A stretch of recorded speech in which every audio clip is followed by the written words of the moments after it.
Thank you, Dr. Axelrod. I'm going to talk with you this evening about cell phones, the hidden truth. And I have a confession. When I started looking into this issue, I owned 3 cell phones. Now I own 2. And I thought that people who were concerned about cell phones were not very credible, because many of those expressing concerns about the issue, frankly, are not scientists. And I thought that the whole issue really was one of those things that people get carried away about. But then my first grandchild was born, and like many of you, I was thrilled with how smart and brilliant he was.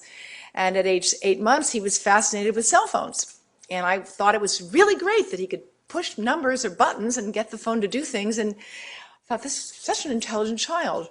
And then I began to look at what we knew, or didn't know, or in the United States have preferred not to think about when it comes to cell phone radiation. So I ended up, at the end of the Secret History of the War on Cancer, writing about the world's largest study ever done on cell phone radiation in a population, the Danish Cancer Society study. And that study, of course, finds no risk associated with cell phones and brain cancer, as in fact most studies find no risk associated with cell phones and brain cancer. That study had defined a user as someone who made 1 call a week for 6 months. So it looked at users compared to non-users, and the average use of a cell phone had been about 5 years, and concluded that cell phones were safe, and the headline made it around the world, and it was that headline that made me think cell phones were safe as well. Well, I'm going to show you why, in fact, we don't have such a clean bill of health for cell phones today, and also tell you that there are simple things you can do to protect yourself. We are not telling you to stop using cell phones, because that would be ridiculous. We're telling you to use them in a more sensible manner, and I'll get to that at the end of my talk today. Environmental Health Trust is a nonprofit that I created in order to educate communities and health professionals and develop sensible policies to reduce avoidable environmental health risks, and we're currently working on cell phones as our priority. Cell phones, in fact, are two-way microwave radios. How many of you who have not read my book realize that a cell phone emits microwave radiation? How many of you knew that before today? Right. A very small number of people, okay?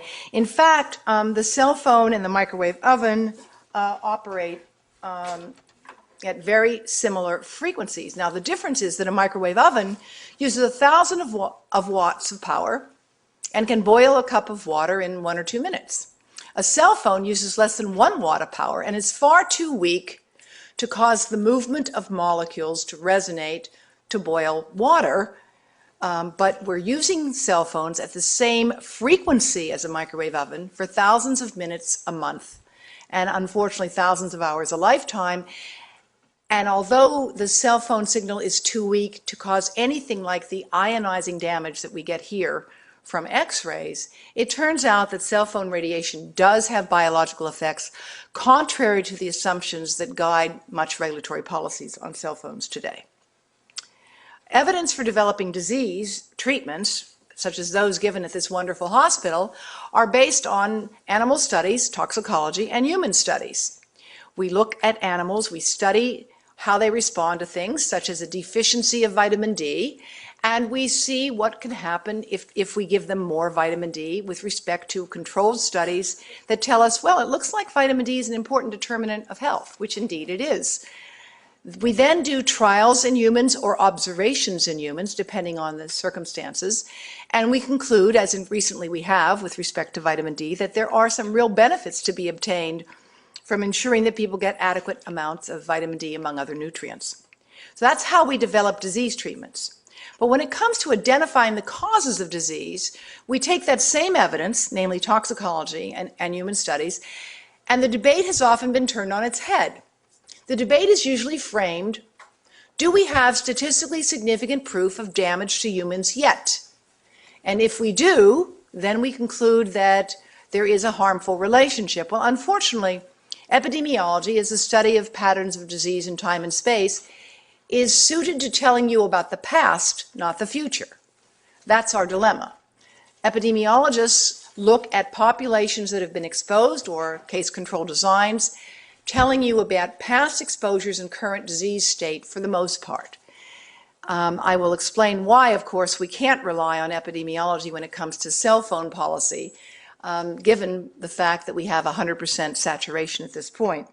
And since we can't always conduct human studies, and it's unethical to conduct experiments on people, we have to look at models and measurements of exposure, along with toxicology and case studies, to fill the knowledge gaps. So I'm going to talk with you today about models and measurements and toxicology, and give you a few comments about epidemiology at the end, and I'm sure my colleagues will provide more insight from that at the end.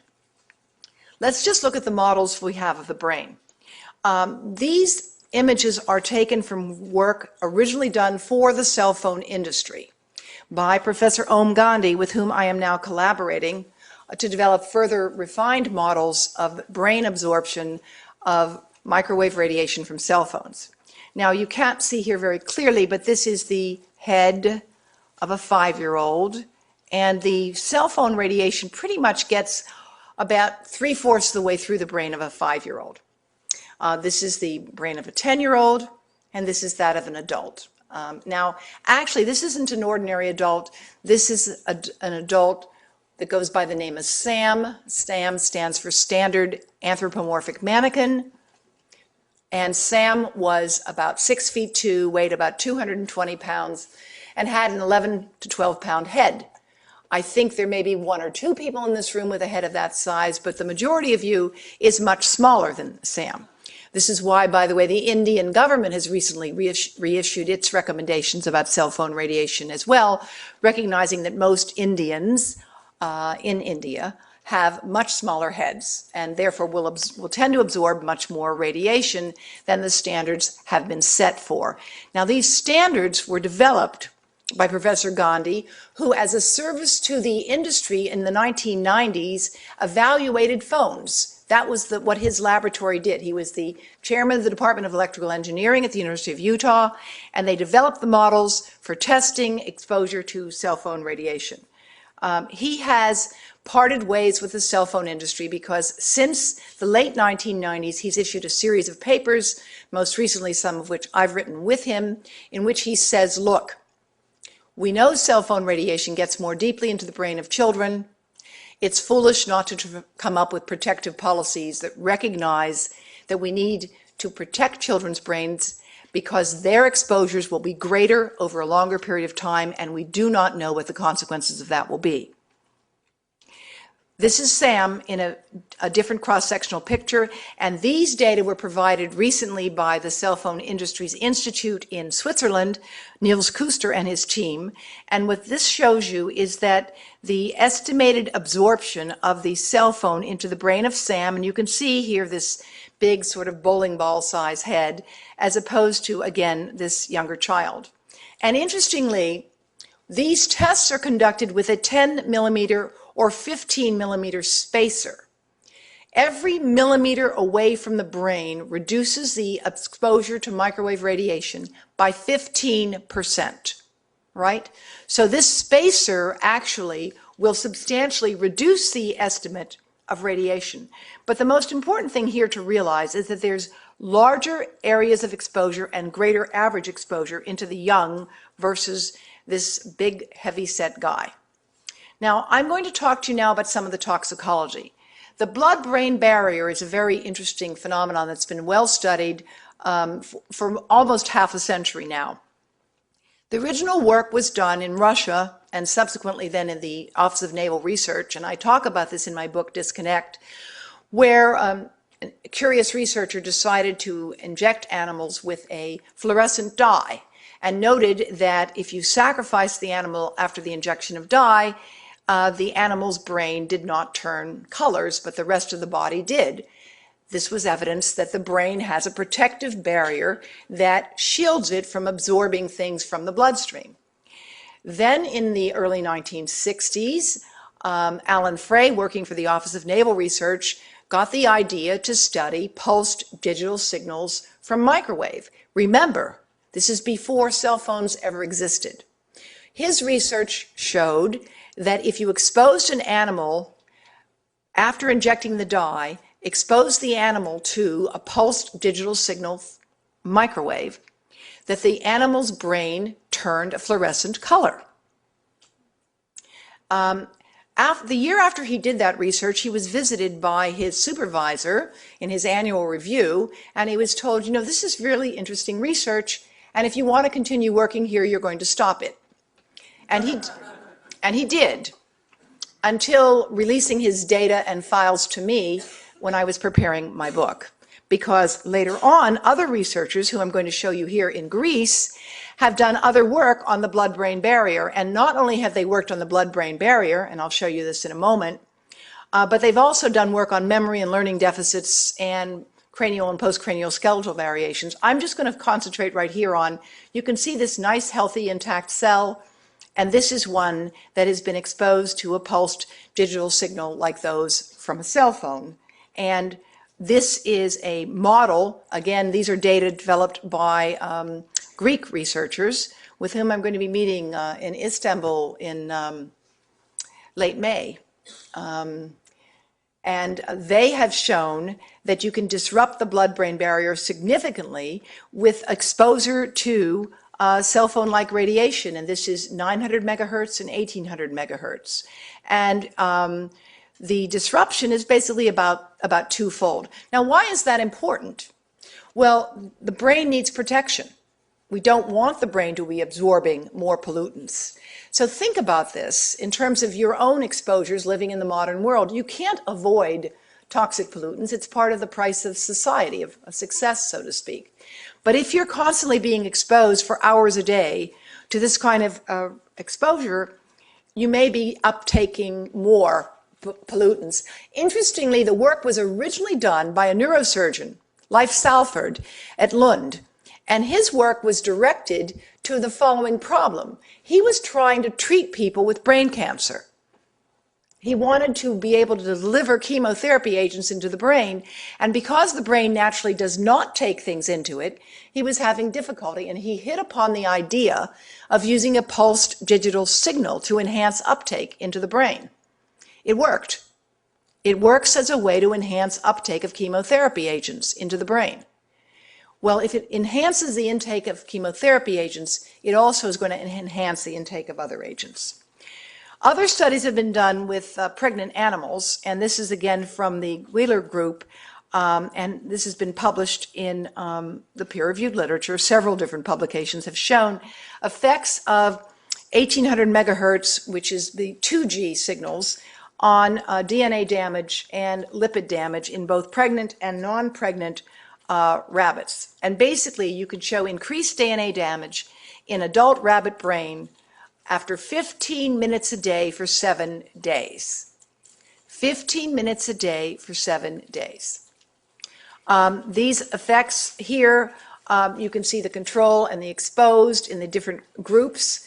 And these are somewhat technical slides for a public talk, and I'm not going to go into the details here except to say that what this is making clear is that we're getting significant effects on DNA. And as everyone knows, DNA is the basic building block of all cellular material. It's in the nucleus of all of our cells is our DNA. And our DNA is why we're here today, because even if we've had damage, our DNA, when it's healthy, repairs that damage. It tells cells to stay in line. It sends proteins out to fix damage that has occurred. And this is showing that 7 days exposure to 15 minutes a day with a pregnant and non-pregnant animals, and these are the two control groups, gives you a significant increase in various measures of DNA damage. So I think it's very important to note that we have different measures in animals showing damage to DNA, showing the formation of free radicals and things that we know predict cancer risk. That's what we have experimentally. And when I say we, however, I should be very clear. The United States today has no active research underway on cell phone radiation and human health, and only one major project underway at the National Toxicology Program on animal health. And that study was recommended by the National Toxicology Program Board of Counselors, which I used to be a member of, in 1999. In 1999, and the study started in 2010, right? So we've had a disconnect in the United States, in Canada, and a number of countries between what some scientists have warned about and the way we have been treating cell phones as these benign devices. This is further work on DNA-based modifications, this time looking at white rabbits, not the real white rabbits, not Alice in Wonderland. And interestingly, you get increased effects in some groups, and this is looking at 8-hydroxyguanine addicts, but you don't have it under all circumstances. So 8-hydroxyguanine addicts, you don't see much of an effect, but here you see effects on DNA-based modification. Other studies have looked at cell death, apoptosis, at the brain and eye tissue of adult and pregnant rabbits and their newborns. And again, only 1 week of exposure. Now, let's be fair, rabbits don't live that long, right? A week in a rabbit's life corresponds to years in ours. But we use the rabbit model to study the brain and the eye because it's been well developed and validated. Other studies have found hypothyroidism, basically shrunken thyroid and apoptotic bodies, cell death, occurring in the thyroid after 20 minutes a day for 3 weeks. And here are some of the slides showing the follicular unit of the thyroid gland and cells forming in the follicular wall. So you're seeing clear evidence of apoptotic changes right up here after exposure to cell phone radiation. These photomicrographs also show some immunoreactivity in the thyroid samples. This is the control, and this is the exposed, right? So there's positive immunoreactivity in the interstitial connective tissue, which is a fancy way of saying that cell phone radiation is interfering with the thyroid, which is, of course, the body's policeman. The thyroid regulates temperature, metabolism, hormones, a lot of essential processes, and it's looking like cell phone radiation can interfere with that. Now, just as a reminder of the context, identical twins, which are as close to as we have to clones in human nature, start out with pretty much identical chromosome bands. These are twins that come from one egg that splits in two, right? And these are the chromosomal bands of identical twins at age 3. And this fluorescent pattern here shows you hypo and hypermethylation, but it's simply an indication of the activities of certain genes and methylation patterns of those genes and chromosomes, these chromosomal bands. They look pretty close to identical at age 3. But by age 50, they don't even look like they're related to one another. They don't even look related to one another. Look at 1 and 17, even 12. Now, what is that telling us? These start out from the same egg that splits in two, right? After 50 years of life, they don't even look like they're related to one another. This is a clear sign. We know that genes give us the gun, but the environment pulls the trigger. It's the gene-environment interaction that really determines most of health and disease patterns today. We know this as well from epidemiologic studies that have been done in Scandinavia, where they have followed people throughout their lifetimes, and looking at twins in Scandinavia. Even identical twins do not get the same cancer, except 27% of the time, and they have concluded, therefore, that 3 out of every 4 cases of cancer is an environmentally determined cancer. Now, the environment doesn't mean chemicals. It means anything exogenous to the body with which you interact over your lifetime that affects the chances that you will get a disease. Environmental factors play a major role in determining breast cancer risk, although we don't fully understand what many of those environmental factors are. So another reason why the environment is known to be a cause of cancer is, of course, looking at other studies in epidemiology.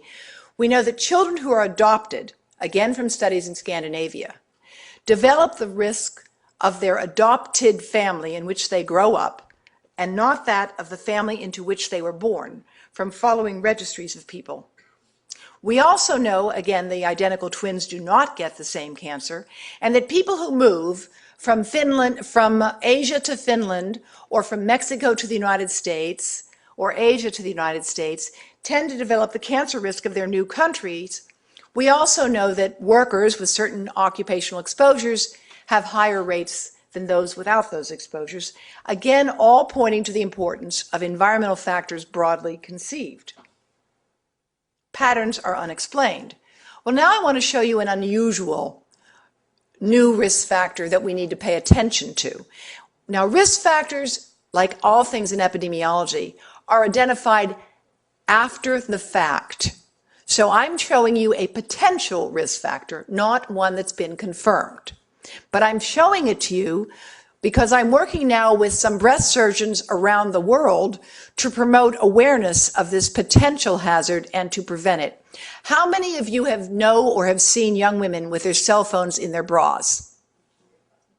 All right. It's actually quite common. In fact, among very young teenage girls, being able to put a cell phone in their bra is considered a rite of passage, like they've grown up enough that they can put a cell phone in their bra. It's not a good idea. And I'm going to show you one example now, because of course, remember I said that cell phones are microwave radios. Microwaves work by heating water and liquid. The breast is mostly fat and fluid. It doesn't have the skull of the brain or the bone of the hip to protect it. So there is no way it's a good idea to put a phone in a bra with next to that fatty fluid tissue. This woman contacted me about a year and a half ago. She's from California, and as you can see from her torso, she's a healthy, well-developed woman. She had 3 children before age 30. She was a vegetarian. She's Asian American. That means she has about a third of the risk of developing breast cancer compared to a white American woman. But she did keep her cell phone in her bra. And this is where one of her tumors developed. And this is where the others were found. She had multifocal tumors. Her doctors and I are now writing up this as a case report, but I wanted to share this with you here because I think it's sufficiently unusual that I believe it provides a sentinel case of which the surgical community, the public health community, needs to be aware. It's quite unprecedented.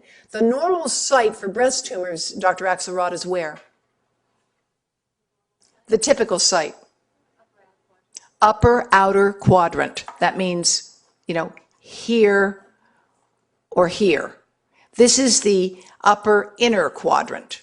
It's a quite unusual site, and it's quite unusual to have multifocal tumors. And we have the MRIs and the CAT scans as well. I'm hoping you're going to help me extract them so that we can present this as a case. I'm working on this with Shauna Willey and John West and some of your colleagues, and I think that it would be important to ask this question if you have any unusual presentations of breast tumors right now. Now I want to turn to another impact of cell phone radiation that somehow the media hasn't reported on, and that is the fact that sperm are reduced and damaged by cell phone radiation. What I'm showing you here today are studies done in Australia at the National Centre of Biotechnology by Sir John Aitken, a Cambridge University trained expert in male reproductive health. But the study design that I'm going to describe has been used as well at the Cleveland Clinic, at the University of Athens, and at the major national hospital in Turkey, where I will be collaborating with people next month. And what they did was the following. They took samples of sperm from healthy men and divided them into 2. The control sample is here. Now, in order to make a healthy baby, a man needs to produce 500 million sperm at a time. That's the ideal. They say the reason you need so many sperm is that they don't know how to ask for directions. But in fact, sperm really do have a difficult job. If a sperm were a human, a sperm to survive has to swim the equivalent of from Los Angeles to Hawaii. It's a very tough job. It's a hostile environment. So in order to make a healthy baby, you need healthy sperm. What Aitken's group and all the other 4 groups have done, so this is replicated independently in independent labs, is to take samples of sperm from men who've gone to clinics, and one sample gets exposed and one sample does not get exposed from the same person. And the average count of sperm is then maintained. This is the count of sperm, and you can see that exposed sperm are basically 3 times less than unexposed. So cell phone radiation causes 3 times more damage to exposed sperm, and this is a measure of how well they swim, motility. This is a measure of damage on the sperm, something called mitochondrial DNA. The mitochondria are kind of the engine of the sperm that makes them able to swim. And this is showing you that the control sperm have basically a 1/4 less damage than do the exposed sperm. And again, these data have been replicated, and they're now in the forthcoming edition of Stan Glance's new biostatistics textbook, because he looked at the data set and he thought they were so extraordinary that they could tell you some interesting things about power and how we can study things. And again, I think it's a very important indication of the biological impact of cell phone radiation. This is a study from the Cleveland Clinic where they looked at men. This was a very interesting observational study. This was the clinic on infertility. And the director of the clinic, Ashok Agarwal, who is one of the most distinguished researchers in the United States in this field, noticed something interesting, that men who were having trouble making healthy babies often would walk in with 2 or 3 of these devices on their hips. Two cell phone, BlackBerry, iPhone, pager, whatever. So he began to just do a questionnaire and ask them how many hours a day did they use a cell phone. And what he was able to show, first of all, 20% of his sample used a cell phone for 4 hours a day. 20%. And of those who used the cell phone the most, they had about 40% less sperm than those who used it the least. So this was a pretty stunning observation, and again, this same observation has been replicated in a number of different places. Those of you who have your phones in your pocket now might want to really turn them off instead of just putting them on silent. Now, when it comes to understanding what's going on here, I have to confess, just as I frankly did not want to believe and was quite skeptical that cell phones could have any damaging effect on my health, there's an unfortunate familiarity to the theme that runs through the science here. How many of you have seen the movie Thank You for Smoking? Right. It's really a good movie, so I kind of recommend it. And it's the movie, since most of you haven't seen it, I'll take a minute and describe it. The movie basically is about a guy who has a difficult job. He has to sell people on smoking. So once a week for social support, he meets with his colleagues who are selling alcohol and guns. And they get together, they call themselves the Merchants of Death or the Mod Squad. And they compare notes about how hard it is to get people to, to engage in these somewhat questionable habits. Well, at the end of the movie, there's a new recruit, and there's 3 guys in suits, and they look a little uncomfortable. And off camera, the voice says, well, is it true? Do cell phones cause cancer? And they all begin to speak at the same time, and they say, well, we don't know, we're not sure, it depends. And he says, gentlemen, practice these words in front of the mirror. Although we are constantly exploring the subject, currently there is no direct evidence that links cell phone usage to brain cancer. No direct evidence. Well, now let me tell you something. That statement is true. But it's true because of the limitations of the evidence that we've gathered and because of the difficulties that we face in our failure to monitor. The United States today is not conducting any serious epidemiologic investigation of this question in humans. The United States did not participate in the only international study ever conducted on this topic at the World Health Organization. Did not participate. The last study on this topic in the United States was published in 2002. 2002.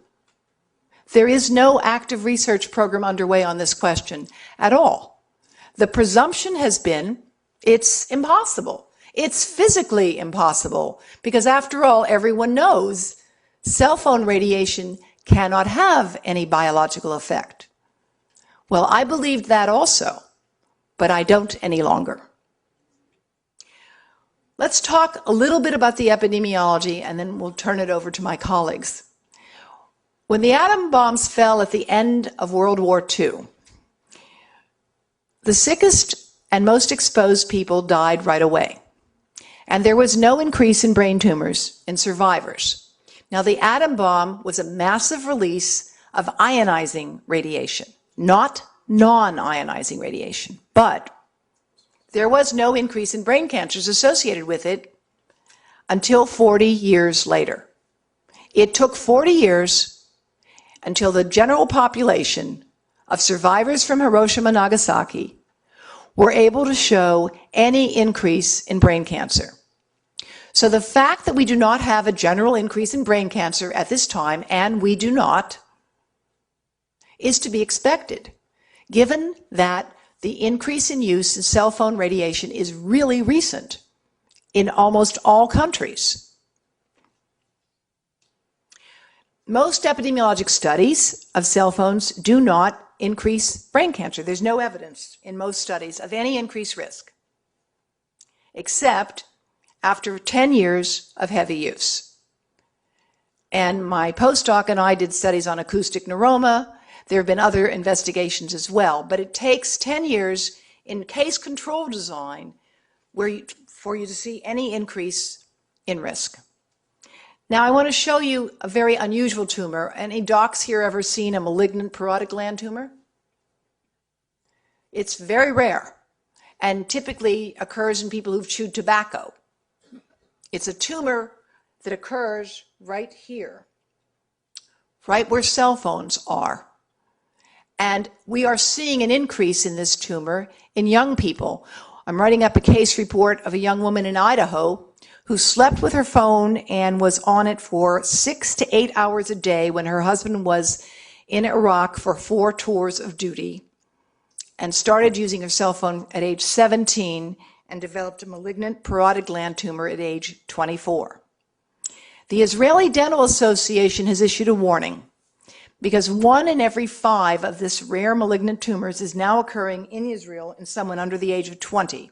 And they're advising young people to limit their exposure because the Israeli epidemiologist, led by Sigal Sadetsky, a highly respected member of the WHO research team, has found a doubled or greater risk with long-term use of cell phones. This is the increase in parotid gland tumors over the last 30 years, and you see here the recent increase that has led the Israeli Dental Association to be concerned. But I want to make sure you understand, this is number of cases, this is not rates, but nonetheless, the rate has basically tripled, and the number of cases has gone up even more. Well, some people are concerned about cell phone radiation, and they say, you know, it affects the brain, so let's just keep it away, and it's become the subject of cartoons. But the Volkov study in the Journal of the American Medical Association recently, and it just got X'd out here, so let me go back and find it for you. Here. This is what Volkov showed in this study.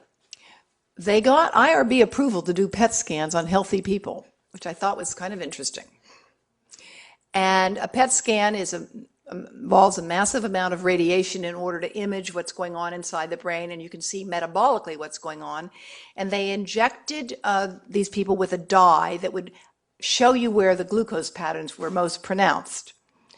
And what they did was to take the same person and give that person a PET scan one day, and then the next day expose them to cell phone radiation simply by turning on a phone that didn't talk at all. So they had no way to know what the phone was on or not. It was simply next to the brain, and it was either on or off.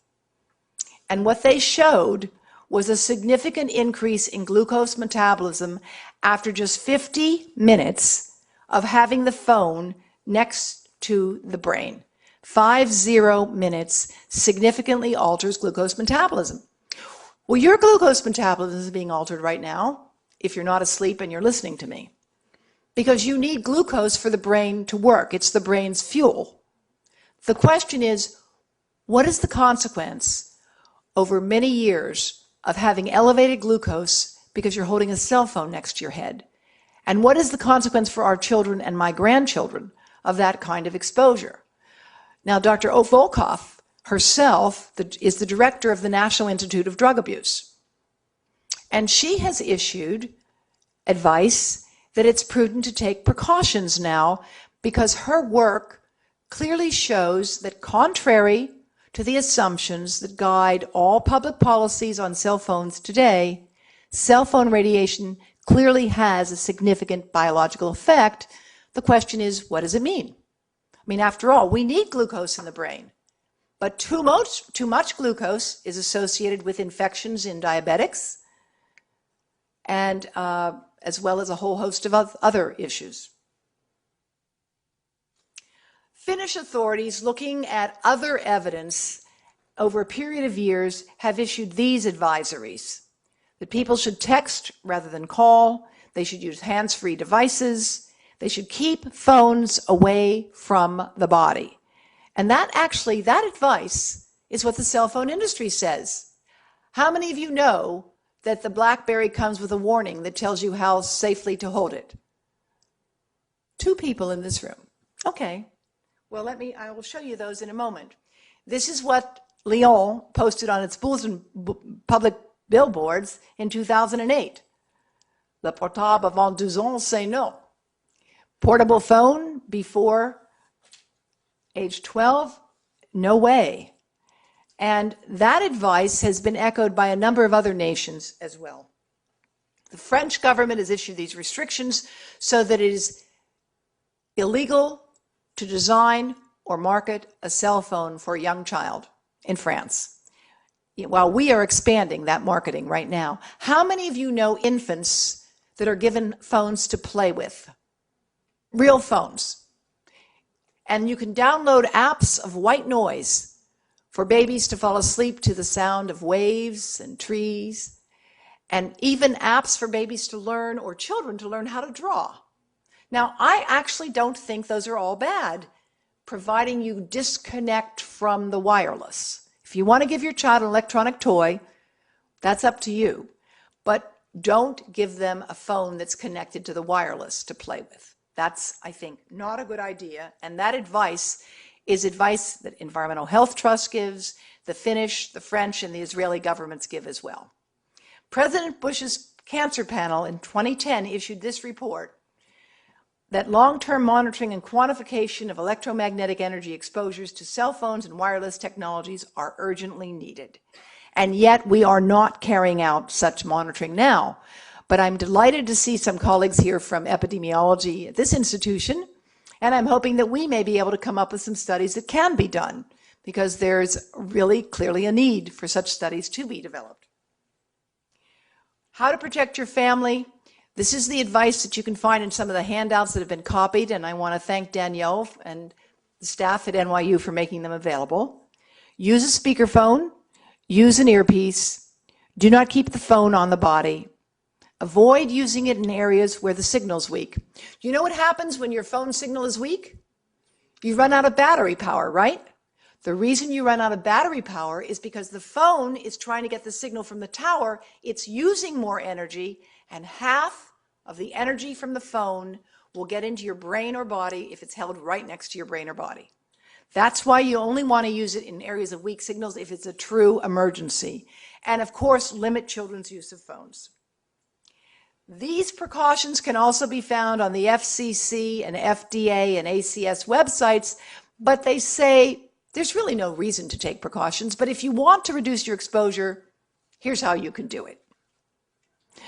I beg to differ. I think there are reasons to take precautions, and those reasons I have been identified in my book and are also on the websites of the British government, which just issued a statement from the Department of Health reiterating their advice that children under the age of 16 use cell phones only for emergencies. Now, the fine print warnings. I know you can't read any of that, but that's the size of the warnings that come with the iPhone. And those of you in the front can read it. The iPhone 4 SAR measurement, the specific absorption rate in that big guy brain, may exceed the FCC exposure guidelines for body-worn operation if positioned less than 15 millimeters, 5/8 of an inch from the body, e.g. when carrying the iPhone in your pocket. Where else is a man supposed to carry his phone? In fact, if you were to test phones in the breast pocket or the pants pocket, the estimated specific absorption rate would be 4 to 8 times greater than that it is when tested in the holster. So we've got a problem here. And BlackBerries come with advice that if you have a pacemaker, hold it about 8 inches away and don't carry it in your breast pocket. Well, in fact, pacemakers come with shields around them before they're implanted in your chest. They are protected from exogenous factors. But the rest of us don't have that protection around our hearts. So we've started the campaign for safer cell phones, with warning labels for cell phones, and some of our stickers, I'll show you in a moment, can be obtained out at the front desk. And we're working with schools and parents and teachers around the country to promote this issue of safer cell phone use. We're looking for models, no experience necessary, must be willing to protect their brains, and practice safe phone. We've got videos and other things to promote the idea of safe phone. Cell phones save lives and have revolutionized economies, but we have to be sensible at how we use them. So Environmental Health Trust is now working with communities in this country, in Canada, and around the world to promote safe phone practices. We're expanding a business campaign for safer cell phones nationwide, and we're expanding our scientific research program, working with researchers in Israel and Turkey and Brazil to improve our understanding of the brain and to conduct high-impact experimental studies and improve our understanding of these unusual events that appear to be associated with cell phone use, such as multifocal breast cancer for women who've kept the phone in their bras. We have 5 cases so far. The stickers, just to show you a few of them. My favorite is the one with Einstein. Can't call it a smartphone if it kills brain cells. The idea is that these stickers are to get your attention, make people think about the fact that cell phones are microwave emitting devices and should be used carefully. These are some of the stickers. Cell phones should have some warnings with them. And in fact, the fine print warnings that I showed you are in the packaging that you see after you buy the phone. But in San Francisco, there's a proposal to make these warnings available before you buy the phone. And the industry is fighting, claiming it interferes with their First Amendment rights. Really, that's what they're saying. It's okay for us to tell you after you buy the phone about safe use, but you can't force us to tell you before. This is a poster developed by our colleagues in UK with our Save the Mail campaign. This is going in men's bathrooms. It says, "Your future is in your hands." Medical experts are warning men not to keep their mobile phones in their pockets, as this can have a direct effect on their fertility. So practice safe phone. Information about that can be obtained from all of the handouts and, of course, from our book. Remember that even when you're sleeping, your cell phone isn't. And so put your phone on airplane mode or do something really radical and turn it off. Certainly don't sleep with it near your head. And I leave you with this quote from Albert Einstein. "The world is not dangerous because of those who do harm, but because of those who look at it without doing anything at all." Thank you very much.